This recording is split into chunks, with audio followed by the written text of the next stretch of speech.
Welcome to the Next Chapter podcast. If you are a professional or an entrepreneur that's ready to dive headfirst into your next chapter of business success and create a kick-ass freaking life, you're in the right place. I'm your host, Rob Murgatroyd, and I'll be bringing you some game-changing insights, great interviews, and real-life transformations of people who have made a leap into their next chapter. Strap in and let's get this party started. What's up, everybody? Welcome to another episode of the Next Chapter show. It is a beautiful day in Florence, a little bit windy. And as I'm walking around the city, I'm thinking about a couple of things I wanted to go over with you. The first is the idea of success and how we're defining it. You know, as men, I can't speak for women, but as men, you know, there's certain things that people point to, like our fathers, you know, they point to, you know, cars and houses and things like that as that is success. That's what it looks like. You made it when you have those things. And I can remember as a kid, my then girlfriend's dad at the time took me to Beverly Hills on a business trip. And I remember sitting outside, and we were on a bench on Rodeo Drive, and he said, you know, every traffic light is going to catch a high-end car. And I was like, really? He said, yeah, everyone's going to catch. And so there was, you know, we sat there, and the first traffic light, it was a Porsche, and the next one was a Ferrari, and the next one was a Mercedes. And so I wired up in my brain that that's what success is. You know, you have these cars, you have this money, and you are successful. And, you know, I think I spent most of my life trying to get that Porsche, trying to get that car back, you know. And so I did. I got the Porsche, I got the big house, I moved to California, and it was that last one, that last piece when I was in California that sort of like woke me up and snapped me out of these conventional markers of success. You know, I felt so much internal and social pressure to conform that really at 56 years old, I'm like just starting to resist the urge, you know, to fall in line. You know, everything around me is look at this car and look at that house, and that's what success is. But now I'm hitting a point in my life where I'm like, fuck, that's not true. That's not what success is. Everybody has their own opinion of what it is, but that's not success. That's a pervasive narrative that is associating extreme wealth with happiness. And it posits that material accumulation as being the key to unlocking fulfillment. And material accumulation, I could tell you, doesn't do shit. When I first got the Porsche, I was like, oh my God, this is incredible.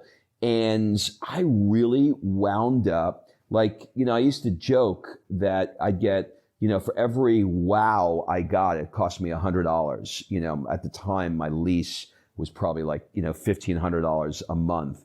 So, you know, over the course of the month, I'd pull in and to the, you know, valet in Atlanta where I lived. And somebody go, wow, that's a nice car. Like, that was $100. You know what I mean? So, but after 2 weeks, it wound up being a pain in the ass, like getting in the car, like my back hurt. It was uncomfortable because people, you know, kept looking at it.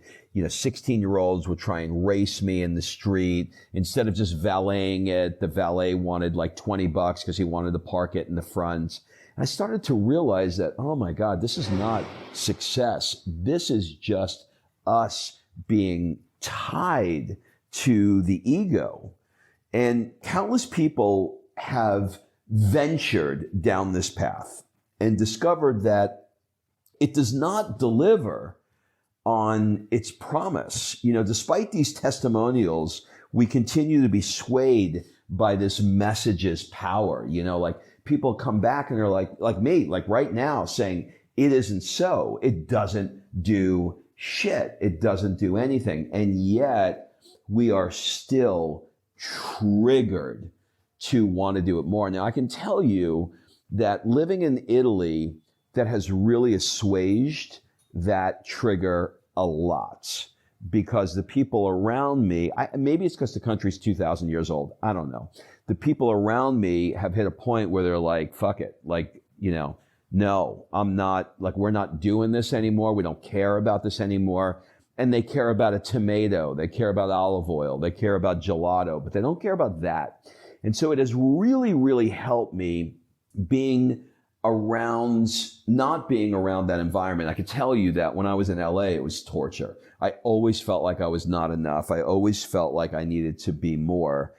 And I've realized that happiness is derived from experiences that broaden our horizons and that imbue our lives with purpose and community beyond our personal interests. So the things that actually are the things that make you happy are not, they're not any of this stuff that we see. It's not the car. It's not the house. None of that. Do we need money? Yeah, we need money. I got a beautiful place here in Florence, and it costs money. There's no doubt. I'm just saying that this relentless pursuit in this extreme wealth and pushing and pushing and pushing to the extent that we wind up eroding our personal lives for it. It just doesn't work. It's not making any sense. The authentic sources of happiness, far outstrip these fleeting, hollow promises of this material success. And yet we find ourselves doing it anyway. So it becomes this battle between like you wanting to do things that are of value to you and also feeling like, oh my God, I need to make this money. And the truth is there's absolutely a correlation with, having money to do things you want for sure. But this insane focus on extreme wealth doesn't seem to move the needle, at least from a happiness standpoint anyway. So my hope is that as you think about your next chapter, I want to challenge you to pursue endeavors that do not appear to be the conventional markers of success. And, despite the social pressure to conform, resist that urge to fall in line. This narrative that we have that these are the things that are going to make us happy is actually a bunch of bullshit. And none of it is true. The things that have made me the happiest are the things that have really cost nothing. And I can tell you, coming from, the plastic capital of the world, Los Angeles, into the gelato capital of the world, Italy, I can tell you that I've never been happier being here. Not that I have any problem with LA. I love LA. It's beautiful. Great weather. I've got great friends there. My point is that the drive to want to work so hard to achieve a goal and then achieve the goal and then triple it, and then work so hard again to achieve it and then achieve the goal and then triple it. That never-ending thing is never, ever going to make you happy. It's just not. So decide for you, what does this vision of my life look like in my next chapter? What do I want my life to look like? Write it down. And then once you got it written down, read it every morning. Like, really do this. Read it every morning for it'll take you 5 minutes. And change it. Change a word, change a sentence. Make it more emotional. Make it so that you can really taste it, touch it, feel it, smell it, and get connected to it. And then once you get that, then say, all right, how much does that cost me? Pick a number, 200,000 a year, 100,000 a year, 300,000, whatever it is. Then decide that you are going to work to hit that dream life income goal. But then once you have it, you got it.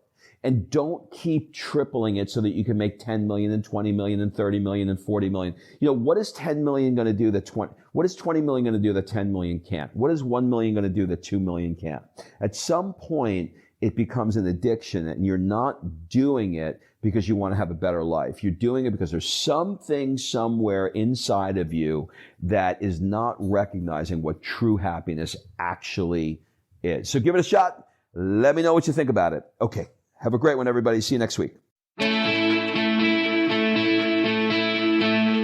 Look, I've been there, craving something different as a professional. Maybe you want to level up your business. Maybe you love what you do, but you need some time freedom. Or maybe you're ready to say goodbye to it all and dive into a totally new world of business. Either way, I've got you covered. My coaching programs will help you reverse engineer a plan that will help you take the next step in creating the success and life you've always dreamed of.